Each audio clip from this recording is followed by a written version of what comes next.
제게 예수님을 알고 느끼고 또 보게 해주는데 큰 도움을 준 책이 시대의 소망입니다. 그래서 그걸 저는 누구에게나 권하고 싶죠.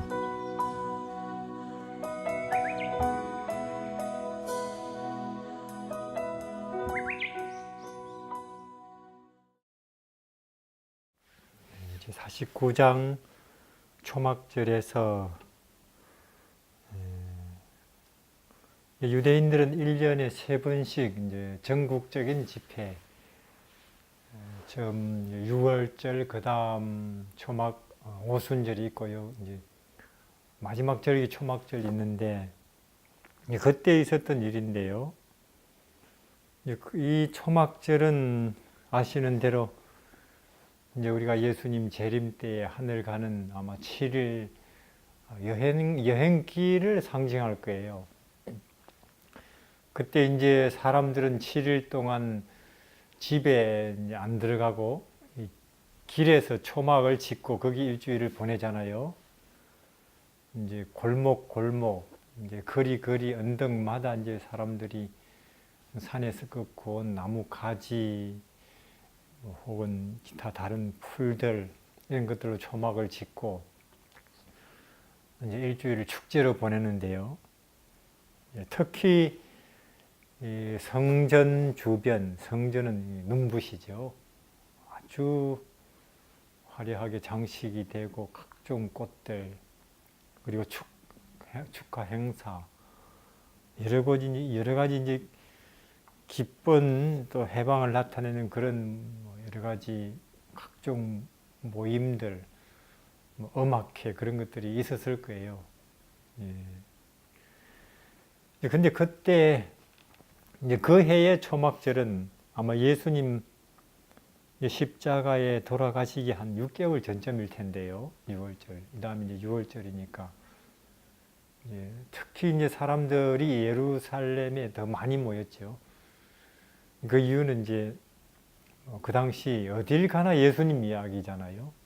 나사렛 묵수. 그분이 올까, 이번 명절에.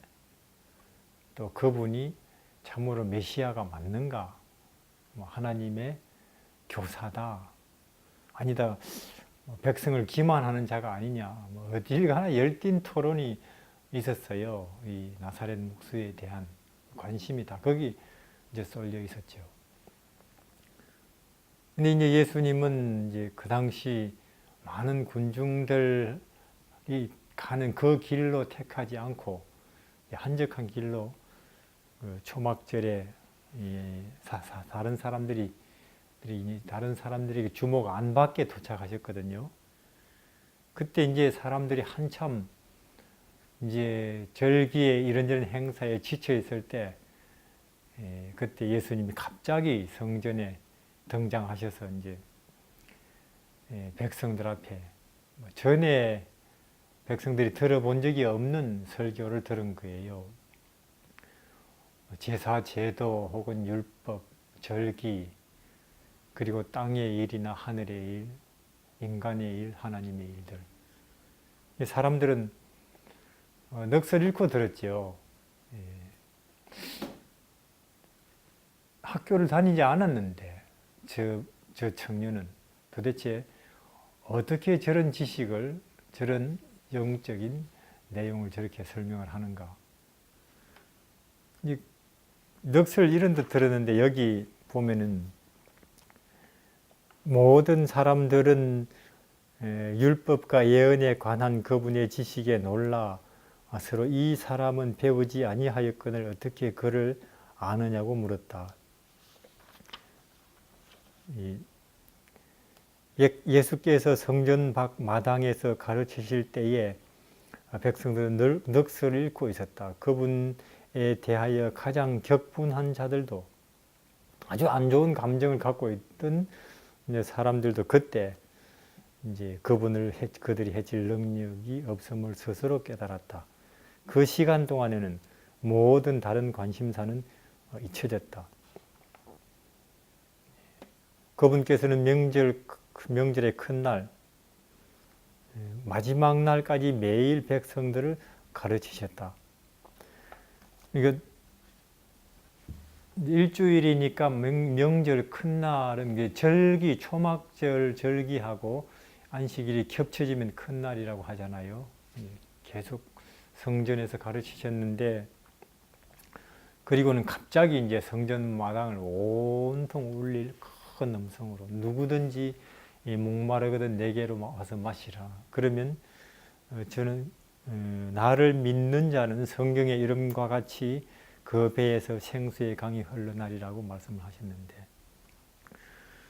그러니까 이제 이때 사실 절기 축제 아주 매일매일 여러 가지 음악회 행사 또 여러 가지 화려한 일정들 그들은 비록 지내고 있었지만 점점 지치고 점점 그들은 그 여러 행사 속에서 피곤해하고 실정을 느끼고 있었어요. 다 그렇잖아요, 우리가. 우리에게도 명절이 있고 또 이런저런 여러 행사들에 가보면 결국은 끝에쯤 가면 사람들이 지쳐가고 있거든요.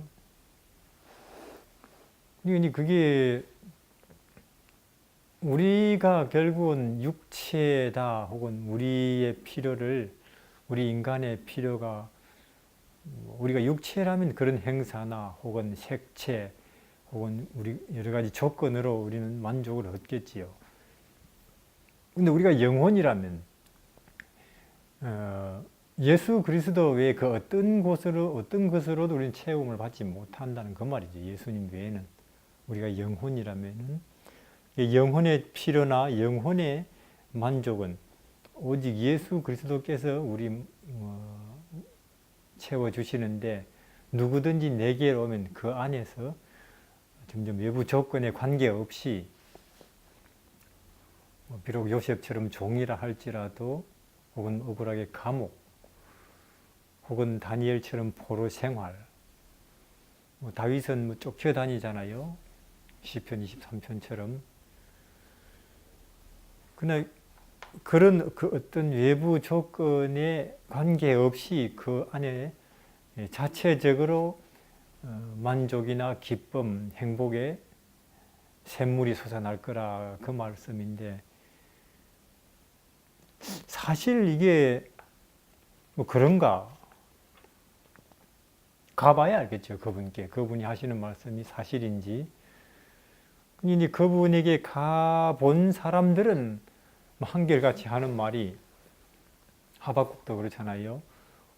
포도나무에 열매 없고 무화과 나무에 결실이 없고 또 우리의 소도 없고 양도 없지만은 하는 일마다 안 되지만은 실패했지만은 그래도 예수님께서 아직 내 눈길 닿는 곳에 또 내 마음에 계시니 노래할 수 있고 여전히 기쁘고 다른 사람을 도와줄 수 있다는 말씀을 하거든요.